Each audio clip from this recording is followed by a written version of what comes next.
Star Wars is back with a new TV show, and this time it has a lot of different kinds of fans really happy. Yes, Skeleton Crew seems to hit the mark. You, with me. I'm the captain, you work for us! I think it's because it has one secret ingredient. My friend Darth Vader here is looking on because he's feeling it. Let's dig in. So Star Wars is kind of like the pizza of the entertainment world. It is always around and available now. It is mass produced, people love it, and even when it's bad, everybody shows up to eat it. Let's talk about where the Star Wars recipe came from. George Lucas was steeped in cinema mythology, from Akira Kurosawa's Hidden Fortress to The Wizard of Oz to everything in Joseph Campbell's Hero's Quest. Joseph Campbell's hero's journey is a universal story pattern based on his analysis of myths, stories, and legends from cultures worldwide, detailing a hero's adventure, trials, and transformative return. Lucas took all these little pieces of cinema history, cultural history, mythology, religion, Lord of the Rings. You've got old swashbuckling movies in there. You've got westerns in there. You've got pirate movies in there. Keep that one in mind. It's still this maximally optimized version of classic ingredients that just worked so well. The creators of Skeleton Crew really wanted to bring back that original Star Wars comfort food feeling. And how did they do it? Well, they went to the source. They worked with Phil Tippett, who had worked on the original movies, and they talked about creature effects and stop motion,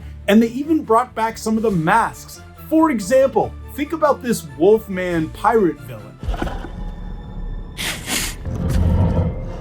Good men's lives lost for a single measly credit. Think about the Wolfman mask in the original Cantina scene from 1977.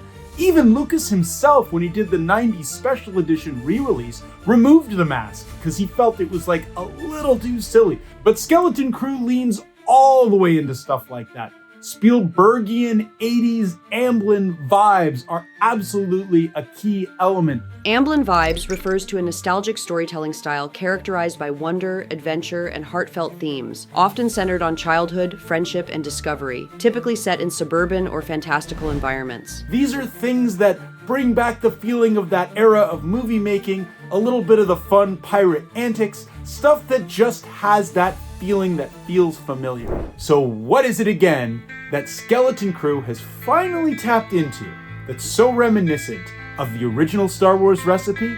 Well, it's the secret ingredient. And to me, the secret ingredient of Skeleton Crew is lightness. Not light like the light side versus the dark side, light like a light touch. All the things in Skeleton Crew have been tried before, but they're doing it with this sort of lightness, this light dusting of the right ingredients in the right places to create balance. So Skeleton Crew is Star Wars with that Han Solo smirk. It's got a little bit of an eye on the audience, a little bit of a tongue-in-cheek. Not so much that it becomes ridiculous or silly, which is certainly something Star Wars has done in the past as well, but also it's not so heavy. The stakes are light.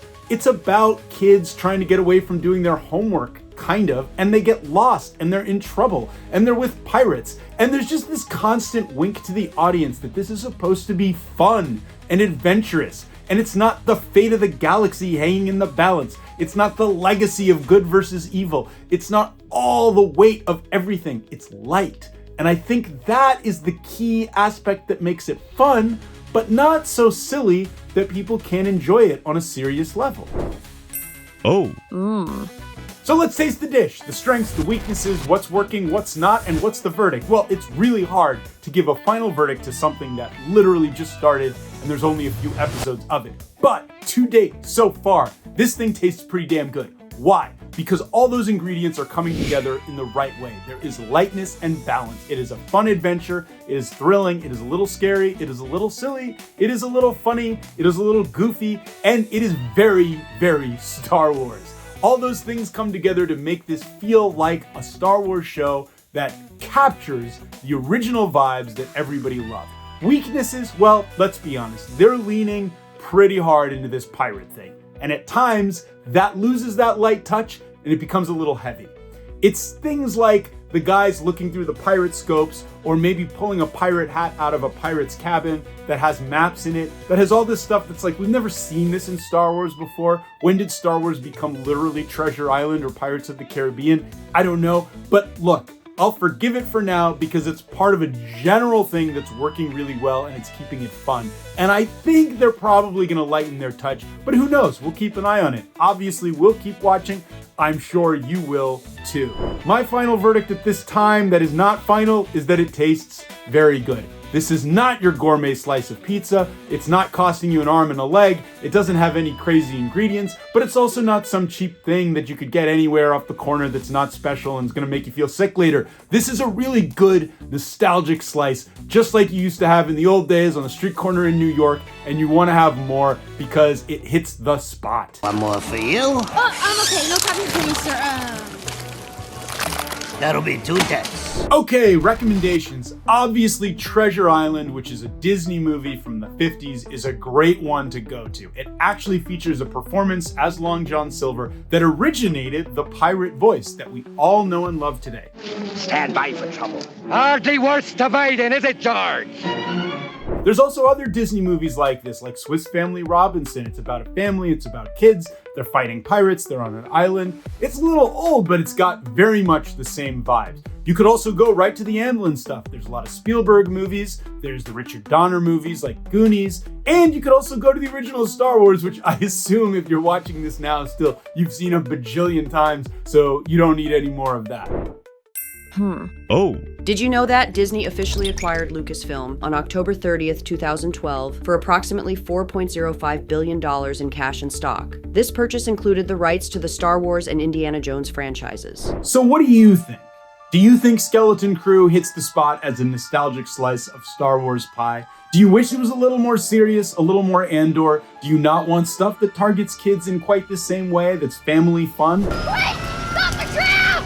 I overslept! You can make it! What do you think about Star Wars in general and the trajectory? Is this what you want to see? Do you want to see more of the Filoniverse? Star Wars is spreading its tentacles in a lot of different directions right now, which some see as a flaw.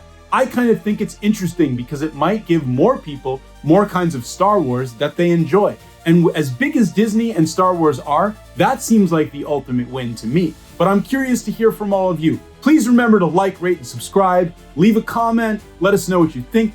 Let's continue to talk about Skeleton Crew and where it's going and all the other things happening in TV and movies that we can analyze, dissect, and find the secret ingredients to, and figure out what else is like it in the world that we can also enjoy.